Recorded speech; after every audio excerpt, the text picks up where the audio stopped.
Olá para todo mundo, seja muito bem-vindo ao Perspectiva, programa da TV Assembleia, sempre debatendo temas que afetam diretamente a vida dos sul-mato-grossenses, dos brasileiros, em anos importantes como o que passamos por conta da pandemia de 2020, a pandemia da Covid-19, e entramos em 2021 traçando aí algumas perspectivas, um panorama de como vai ficar a situação dos brasileiros e dos moradores de Mato Grosso do Sul, nas consequências de tudo que aconteceu no ano passado. E é por isso que nós vamos, neste mês de janeiro, falar também sobre empregabilidade.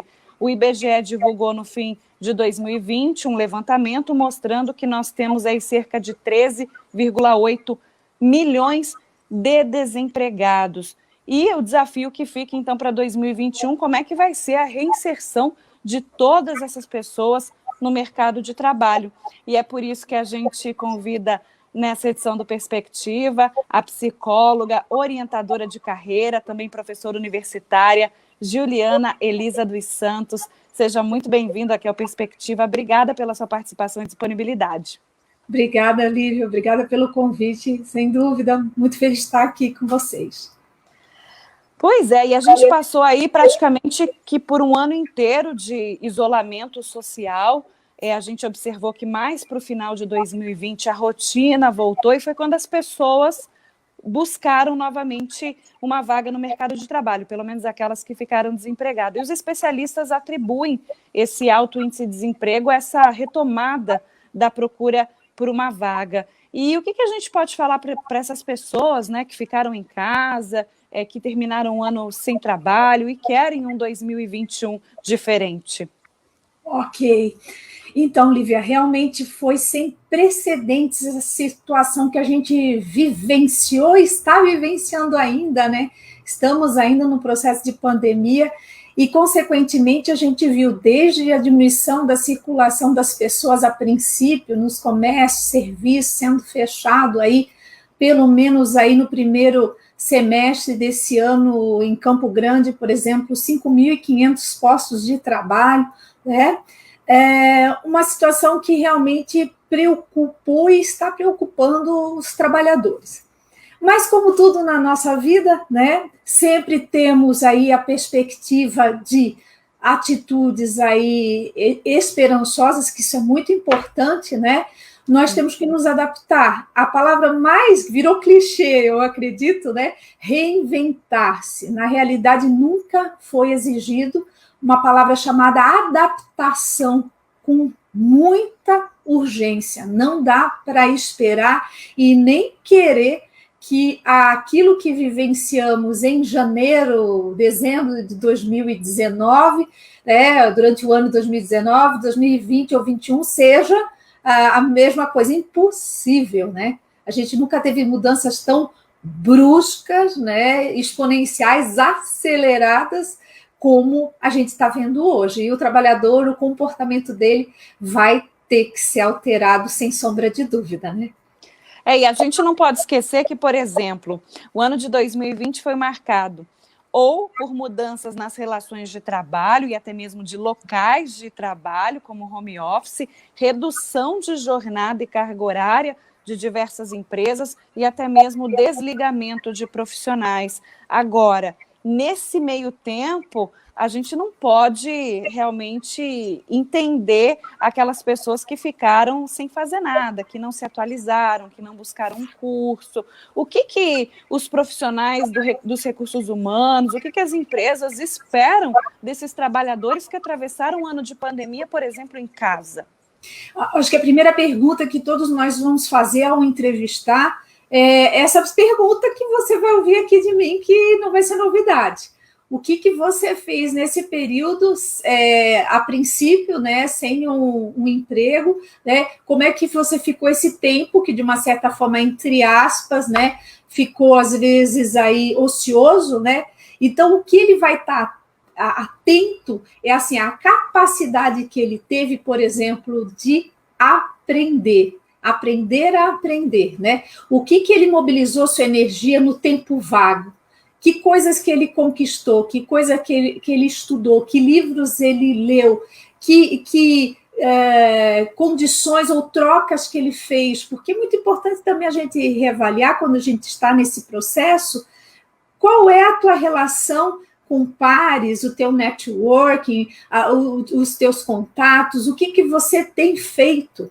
A gente, como trabalha com orientação de carreira, a gente recebeu muita ligação, né, de pessoas executivos que foram, enfim, demitidos, né, e uma coisa que eu percebi de alguns e me assustou muito, querer que aquele mesmo status quo que tinha fosse o mesmo, né? O mesmo jeito de que trabalhava há 5, 10 anos como executivo, que continuasse da mesma forma. E não é possível. Então, de repente, pensar em cursos, pensar em dar cursos, porque a gente também tem uma ligação hoje no mundo online para quem pode e tem capacidade de servir, prestar serviços pelo mundo online, é uma forma também de você não só ficar esperando, né, candidatar-se a uma vaga formal no mercado de trabalho, mas você pode estar prestando serviços, né? Hoje, até nós como psicólogos, a gente está fazendo trabalho também de psicoterapia via, né, mediada por tecnologia. Então, a gente vai até literalmente o nosso cliente, as nossas coisas. Hoje você tem plataformas de venda de cursos, que se você tem uma expertise, né, e assim por diante, né, o que é palpável, o que é possível, o que o mercado de trabalho está fazendo, né, ou não está ainda cobrindo essa lacuna, porque às vezes tem possibilidades aí que não temos de imediato, né? E é muito importante eu também estar engajado em mídias sociais e descobrir o que está rolando ali, né? O que está aquecendo e engajando as pessoas, né? Então, tudo aí vem a contento aí para a gente buscar aí uma melhor performance nossa, né? O que não dá é para esperar um mercado de trabalho igual ao que ficou antes da pandemia. Com certeza, Lívia, com certeza.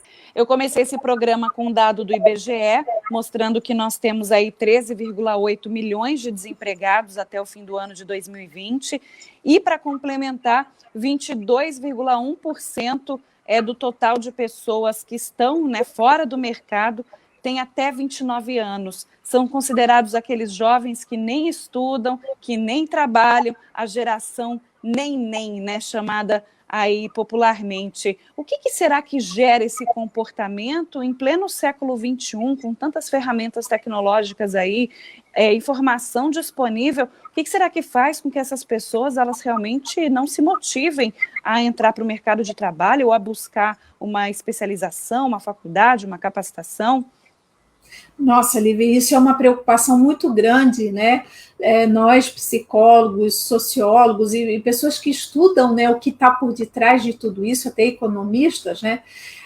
São inúmeras causas. A princípio, a gente pensa assim, também estarem desmotivados com toda certeza, mas tem conjectura aí que se a gente pode pensar a nível de educação no país, né, o acesso à educação, a questão de qualidade do ensino que muitas vezes deixa aquém e você não consegue competir à altura, né, a questão das políticas públicas, a questão também, se a gente pensar até, por incrível que pareça, na questão da paternidade precoce, problemas socioeconômicos, olha só, vem um monte de coisa aí, as questões até de habilidade cognitiva, socioemocional desses jovenzinhos, que é um indicador muito grande de desemprego, né?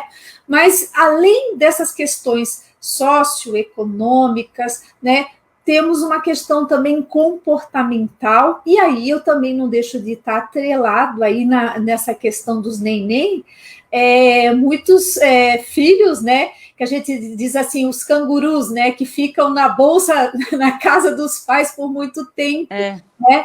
E aí essa geração canguru, que também provavelmente é dos neném também, Jesus, tem cada coisa aí, né? Mas há uma permissividade, né, com todo o respeito e consideração que eu tenho para os pais que estão ouvindo, né, todas as regras têm exceções, claro, e aí vai, né? Mas muitos pais são muito permissivos e acabam deixando, né, que o filho realmente, por superproteção, e fala, não, o mercado está ruim, fica aqui mesmo aqui em casa, e aí você passa o dia todo na frente de um videogame ou nas redes sociais, e aquilo lá vai passando o tempo, né? Isso é muito ruim, porque a superproteção deixa com que o filho não trabalhe com a sua autonomia, ele fique muito longe de lidar com a frustração, porque quer queira, quer não, toda vez que eu levanto de casa e eu sou determinada a ir em busca de um emprego ou buscar alguma forma de sustento, coisa que o valha, né, eu vou trabalhar minhas habilidades e competências para negociar, para conversar. E quando eu sou retirada disso, ou reclusa, eu vivo num mundo à parte. Né? Eu vejo muitos pais que falam, eu quero dar o melhor para o meu filho, custe o que custar. E tem custado muito, né, essa independência dele e principalmente aí esse distanciamento de enfrentar e resolver os problemas.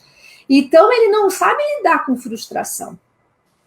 E aí o que preocupa é que a visão de médio e longo prazo não é uma das melhores nem para o rapaz, para a garota, como também para a sociedade brasileira.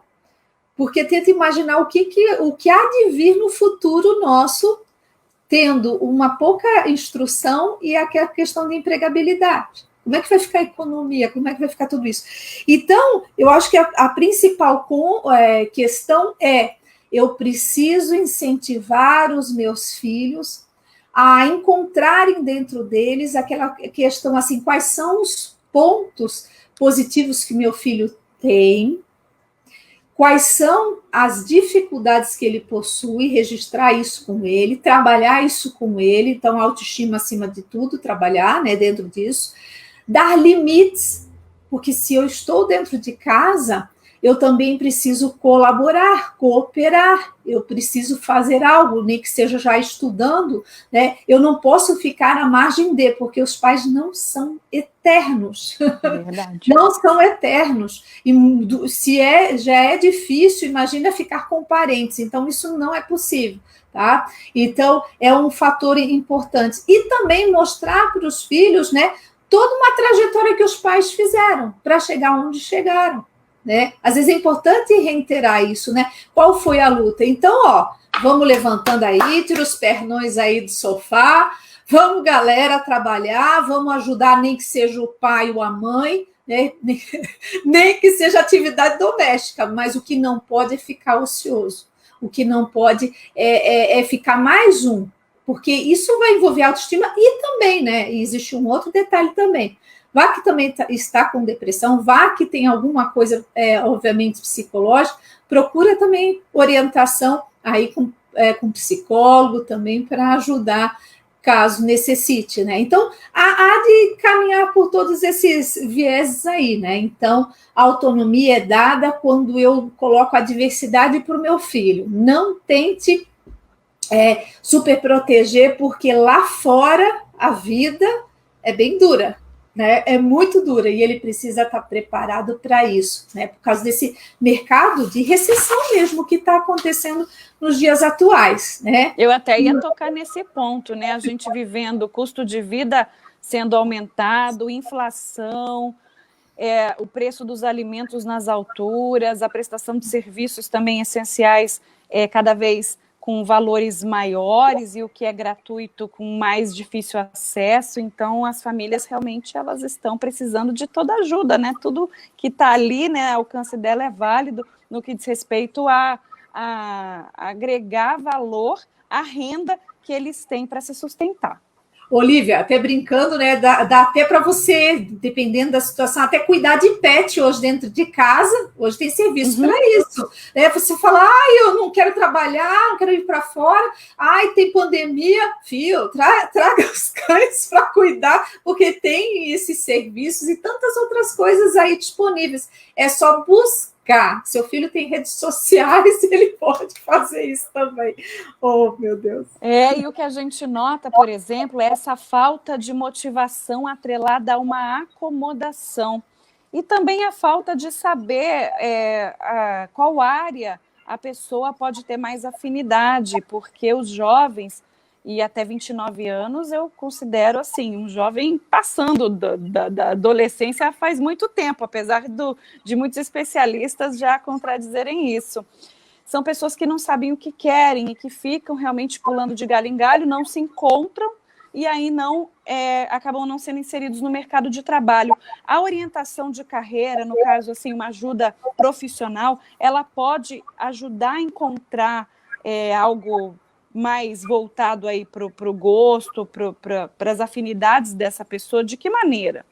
Nossa, eu ia até falar sobre isso justamente nesse neném, que bom que você tocou. Realmente a orientação profissional te consolida, você fica com muito mais assertividade naquilo que você realmente tem paixão por fazer ou tem habilidade para fazer, né? É muito importante a gente encontrar esses motivos, essas habilidades, porque torna tudo muito mais fácil, torna tudo muito até prazeroso, né? Muitas vezes eu vejo gente, por exemplo, que também está nesse mercado de trabalho e não encontrou, né, formas de encontrar dentro do próprio nicho de mercado, né, aquilo que realmente tem a ver com o seu perfil, sua personalidade, as suas habilidades. Então, às vezes, a gente não pode estar cobrando de uma pessoa que seja extrovertida quando ela não é.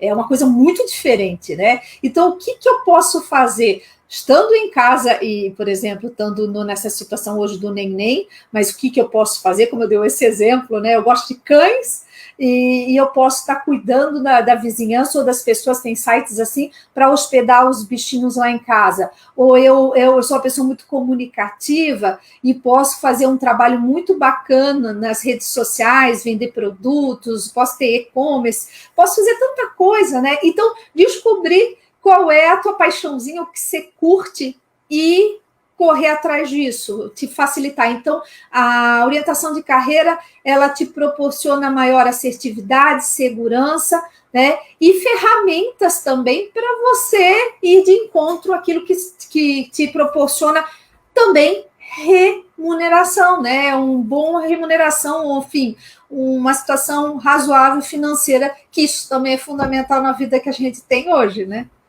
E, Juliana, agora voltando para o básico, aquele básico de quem vai procurar por uma vaga de trabalho, que é o currículo, né? Acertar no currículo e os erros também, né? Eu gostaria que você comentasse com a gente como fazer, né, desse documento algo melhor, mais atrativo, e o que seria ali de pontos que poderiam ser evitados na hora de transcrever aí as suas experiências profissionais. Legal. O currículo, então, ele é muito básico, ele é padrão assim, no sentido assim, tem uma normatização básica, né? Então, a primeira coisa que você tem que pensar é um currículo simples, sucinto, claro, para que a pessoa bata o olho, porque é um tal de bater o olho e fala assim, me interessei por essa pessoa. Mas antes disso, você precisa lembrar que você é o próprio produto. Quando você vai para o currículo, é você o produto. Quando é você o produto, a primeira coisa antes de escrever é autoconhecimento. É aquilo que um pouquinho atrás eu falei, né? De entender quais são suas ambições pessoais, profissionais, seus pontos fortes, os seus gaps, suas dificuldades, tá? Para que, em cima, principalmente dos pontos fortes, eu estruturar uma conversa por meio de um documento, aquilo que eu proponho fazer. Então, eu vou estar, né, de uma certa forma, concorrendo a uma vaga. Não posso ir jogando currículo para tudo quanto é canto, quando, na realidade, eu tenho que saber para que cargo é, para que empresa é. Tem gente que vai fazendo currículo e nem sequer se prepara para fazer esse currículo e nem sequer estuda sobre essa empresa, tá? Já começa por aí. Mas o principal hoje que eu preciso colocar, né, esse documento. Então, primeira coisa, informações pessoais. Nome completo, endereço atualizadíssimo. Tem gente que esquece de rever currículo, está com o endereço lá de 1 ano, 2 anos atrás, da casa passada, não vão te achar mesmo. Não vão, hein? Data de nascimento. É importante colocar a data de nascimento lá, sim, porque as pessoas vão olhar lá a idade, etc. e tal. E-mail, melhor e-mail, pelo amor de Deus, nada de gatinha, 18, @hotmail, coisa que o vale, eu brinco isso, né? Nada pejorativo, tudo profissional, de preferência com seu nome, né? Um Gmail da vida ou qualquer outro, enfim, que possa mostrar um lado profissional. Outra coisa importante, tenha o LinkedIn.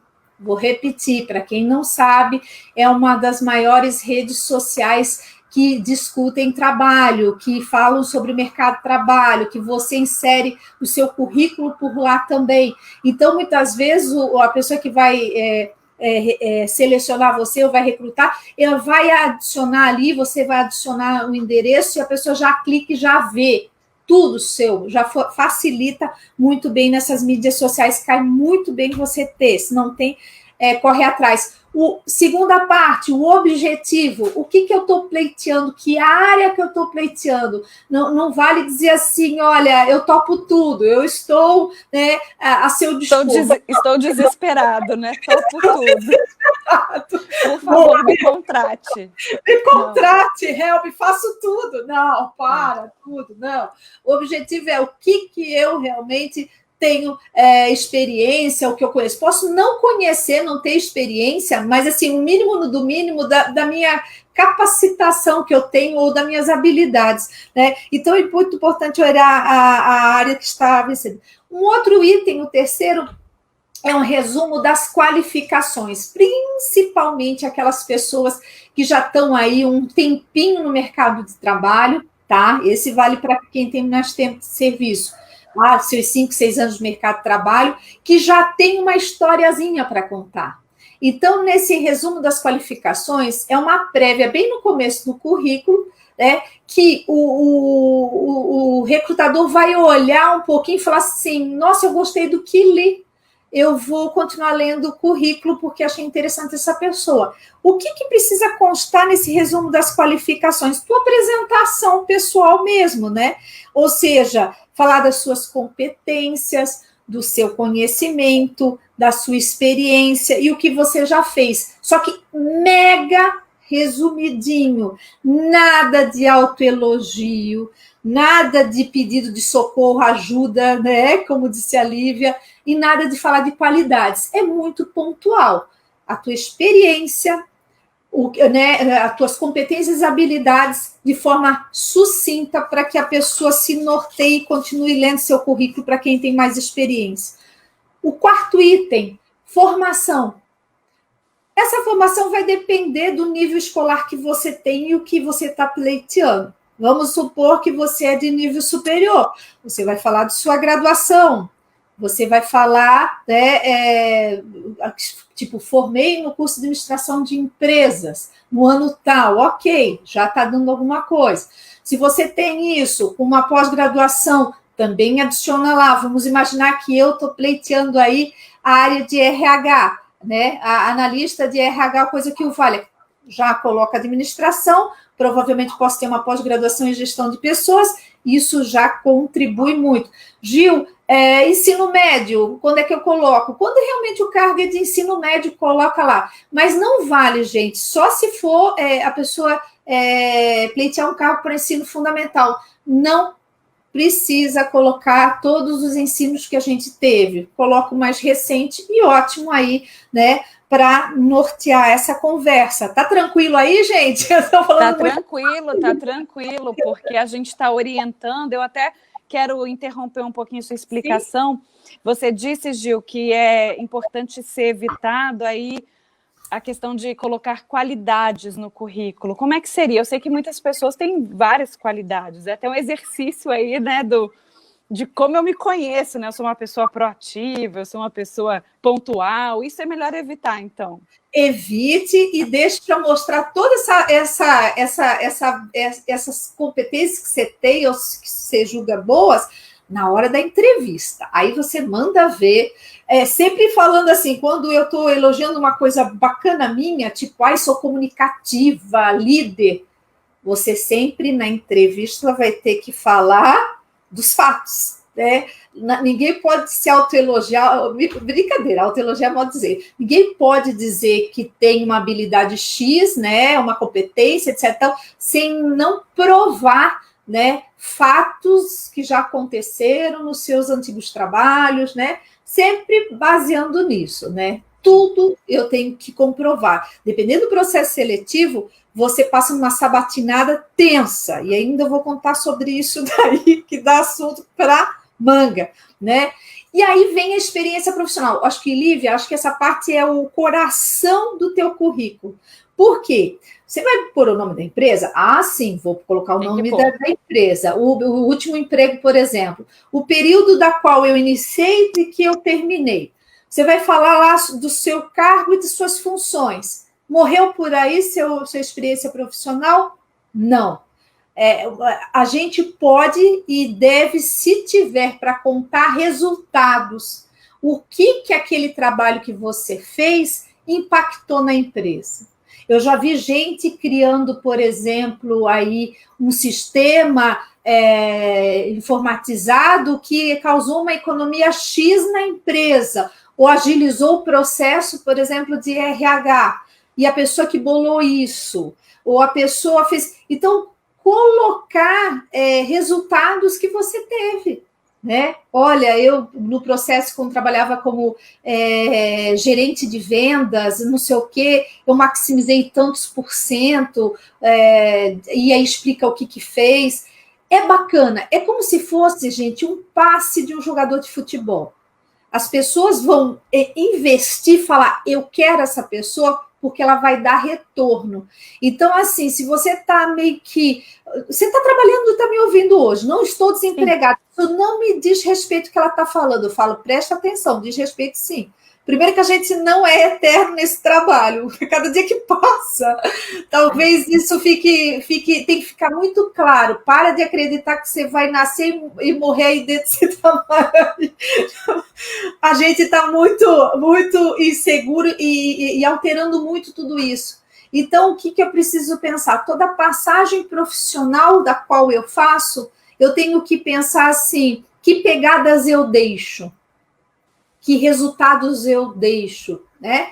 Isso é importante, eu não posso ser mais um daqui para frente, né? Se isso gera uma obrigatoriedade, agora é assim, condição imprescindível. Então, coloca lá os resultados obtidos da empresa, porque o entrevistador vai falar, o recrutador fala assim, gente, eu quero conhecer essa pessoa. É tudo que a gente está ansiando agora nessa nossa empresa, da situação que a gente está vivendo, alguém que tem uma pegada boa no comercial, porque essa pessoa lá na empresa fez esse tipo de coisa. Vamos lá, vamos chamar essa pessoa para conhecer melhor. É isso, você tem que não ser só um documento que descreva brevemente você, mas que atraia, que crie um impacto bom, né? Aí, sexta parte. Nossa, é grande isso, né? Tá comprido. Mas tá interessante, né? Para quem está buscando um emprego, tantos desempregados aí no Brasil. E, tem uma novidade depois aí no final dessa live aí, né, Lívia? Eu digo live, vou dizer. Outra coisa, cursos ou atividades extracurriculares que podem ser recém-formados ou pessoas ainda que estão aí na faculdade. Coloque que tem a ver com aquilo que você está pleiteando lá no objetivo, né? Por exemplo, se você está pleiteando trabalhar com TI, de certa forma, e aí tem como é que se chama? Uma função lá e que aquele curso é prioritário, adiciona ali, coloca aí. Veja o que é imprescindível, que conversa, que articula com o objetivo principal. Você tem que casar, conectar, formar mais uma força aí no seu currículo. Idiomas. Interessantíssimo. É uma questão muito que se pergunta. Gil, coloca o inglês básico? Como é que é? Eu tenho inglês básico. Se a empresa pedir, aí vale a pena colocar inglês básico. Mas, geralmente, empresas, elas querem nível intermediário e o avançado. Claro que vamos imaginar, não são todas as empresas, etc, etc e tal. Então, assim, a condição de ter uma língua é importantíssimo, além do português, é claro, mas aquela velha história, se você falou que tem fluência, toma cuidado. Não vai fazer que nem uma amiga minha, eu ri muito com ela, mas muito. Ela achou que ela era fluente em inglês. Eu falei, amiga, fluente em inglês é brincando aí de intermediário para avançado. E ela resolveu, no final do segundo ano de inglês, dizer que era fluente. Entrou na entrevista, tinham 3 pessoas, era cargo gerencial, começaram a falar inglês. Ela ficou tão perplexa que ela não conseguia nem dizer bom dia em inglês e ficou muda e teve que pedir para se retirar, porque pegou mal, né? Então, essa questão ética é muito importante. Sem não sei, ponto final. Né? Porque uma hora, mais cedo ou mais tarde, mesmo que você tenha entrado e ninguém questionado, se você colocou lá no currículo, chega e fala assim, olha, tem aí chegou um estrangeiro aqui na empresa e eu gostaria muito que você, então, já que você tem esse domínio, conversasse com fulano de tal e apresentasse a empresa. Eu quero ver como é que você fica, né? Então, não pague para ver. Outra coisa, a última, prometo, evite fotos no currículo. Tá? Só se for uma agência de modelo que te pedir isso, né? Só se for uma exigência, mas evita. Por isso que eu falo assim, indique o LinkedIn como cadastre-se primeiro, indique o LinkedIn e na hora que você acessa, tem lá a tua fotinho, pelo menos ali tá, e aí a pessoa fala, é fulano tal, é assim, então só se solicitar, né? Juliana Elisa dos Santos, psicóloga, orientadora de carreira e professora universitária, fazendo um bate-papo com a gente muito bacana aqui no Perspectiva, Juliana. Por conta do nosso tempo, eu vou ter que encerrar, mas eu já deixo em aberto um convite para a gente continuar o nosso bate-papo numa edição posterior do Perspectiva, para a gente continuar traçando, né, o perfil desse profissional e o que o mercado espera dele, né? Afinal de contas, nós temos aí gerações trabalhando juntas, nós temos também a questão da postura ao se apresentar numa entrevista, então a gente deixou muito assunto para um próximo programa. Eu quero muito que você retorne para bater esse bate-papo com a gente mais uma vez. Tá ótimo. Eu posso dar um recadinho? Sim.